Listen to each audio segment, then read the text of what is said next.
As the presidential primary race moves into a more urgent and combative phase, there is growing acceptance among Republicans, including the Washington and financial elite, that Donald Trump and Ted Cruz are the two candidates most likely to become the party's nominee.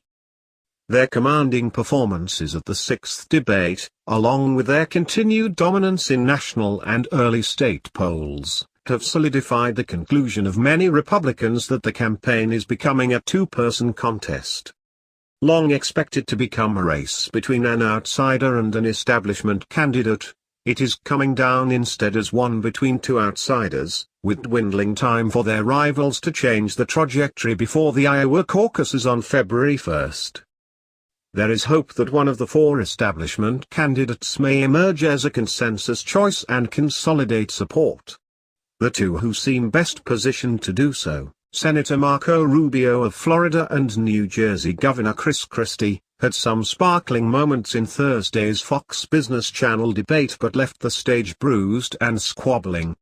They returned to the campaign trail on Friday aiming more firepower at each other than Trump or Cruz.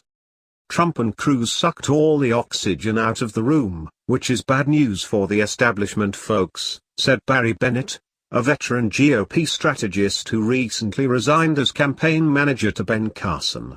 It doesn't look like much is going to stop them. They're in a tier off to themselves, and I think our nominee is going to be Cruz or Trump. Republican donors, who had long assumed that the outsider candidates would self-destruct and that voters would rally around someone such as former Florida Governor Jeb Bush, are suddenly adjusting their thinking and strategies. Spencer Zick, the national finance chairman for Mitt Romney's 2012 campaign, said power brokers and financiers are now trying to cozy up to Trump in various ways, such as reaching out through mutual friends in New York's business community. A lot of donors are trying to figure their way into Trump's orbit. There is a growing feeling among many that he may be the guy, so people are certainly seeing if they can find a home over there, he said. Zick cautioned that he does not necessarily predict that Trump will win, only that he could, and said some of these donors are talking regularly with other candidates as well. I've never subscribed to the view that Trump can't be the nominee, that don't worry take on things, he said. It's naive and foolish to think he can't be the nominee. In another sign of acceptance of the front-runner, Brett O'Donnell, a longtime debate coach for GOP presidential candidates, said Trump's performance skills have improved notably and have enhanced his reputation among the political class. He is starting to get the art of political debate, O'Donnell said. He's starting to understand how to drive a message, how to seize the competitive advantage over his opponents. When he first started out, he would just say awful things and mix it up. Trump has now figured out how to sound more reasonable. Trump says he is rejecting large campaign donations, though he has relied heavily on small dollar donations as well as his own money to fund his campaign. Cruz, who has a more traditional finance operation, is aggressively courting establishment financiers. He held a fundraiser Monday at the New Orleans home of Mary Matalin, a Bush family loyalist and close advisor to former Vice President Richard B. Cheney, and drew support from some traditional party players.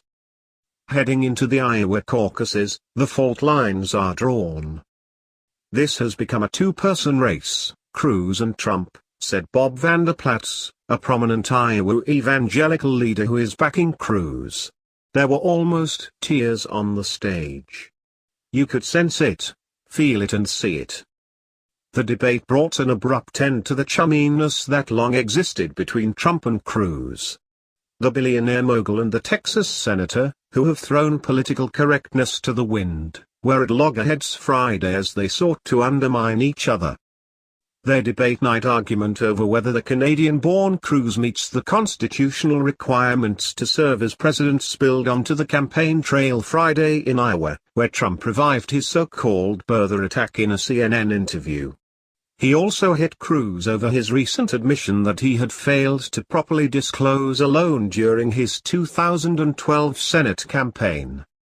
Meanwhile, Cruz is starting to make an assertive case that Trump is an untrustworthy and unprincipled conservative.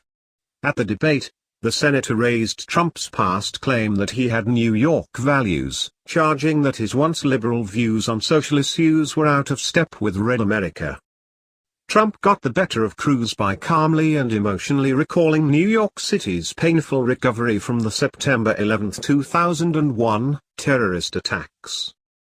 But Cruz advisors believe the New York values attack will have lasting currency among conservatives in Iowa especially.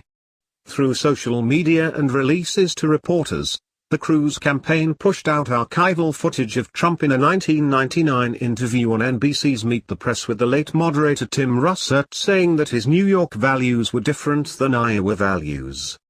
Cruz's team professed confidence on Friday, eager to dismiss Rubio and the other establishment candidates as afterthoughts and vowing that their boss was ready for a one-on-one fight with Trump for the nomination.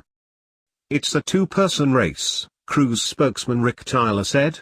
"There is no one in the moderate lane who seems to be emerging. The party doesn't seem to want to elect a moderate. Our argument is, there is only one conservative who has a path." Some outside strategists are less bullish on Cruz, however. Eric Feinstrom, a former Omni advisor, said Trump remains in total command of the field. He said Cruz has yet to put the issue of his constitutional eligibility to rest and suggested he produce his own expert, such as retired Supreme Court Justice Sandra Day O'Connor, to issue a statement confirming Cruz's qualifications. "As long as there are differing but inconclusive interpretations of the law, it will remain unresolved," Feinstrom said.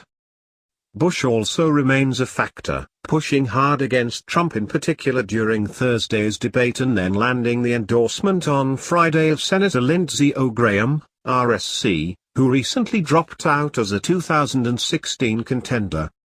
For Rubio, his sights are set on overtaking Cruz, though his history pushing immigration reform in 2013, which Cruz and his allies have been highlighting, stands as an obstacle. Campaigning in New Hampshire on Friday, Rubio upped his tempo and darkened his pitch, voicing anger that echoed Trump. Rubio charged as he did in the debate that the Texas senator supports a European-style value-added tax, or VAT, referring to Cruz's proposal to replace corporate income and payroll taxes with a business flat tax of 16%. Cruz disputes the VAT comparison. At a Cruz event in Columbia, South Carolina, a man delivered Rubio campaign flyers to reporters showing Cruz, against a backdrop of the European Union's flag, as a sap for a new tax on all goods. The man dropped the folded document like napalm and hot-footed it out the door.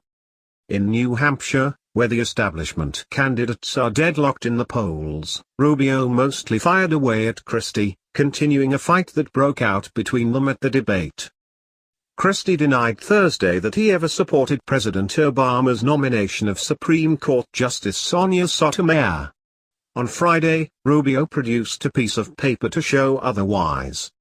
"I have his quote right here," Rubio said eagerly. Reading from it, he said, "I support her appointment to the Supreme Court and urge the Senate to keep politics out of the process and confirm her nomination." Outside Rubio's town hall event, a Christie supporter distributed copies of a 2013 fundraising email Rubio sent on Christie's behalf commending the governor for his reforms in New Jersey. Ray Washburn, Christie's national finance chairman, predicted the race would be monopolized by Trump and Cruz until a consensus choice emerges from the field of four establishment candidates, which includes Ohio Governor John Kasich. "We're going down a highway with Cruz driving down one lane, Trump on the other, and the other four, Christie, Jeb, Marco and Kasich. We've got a traffic jam," Washburn said. "Right now it's let's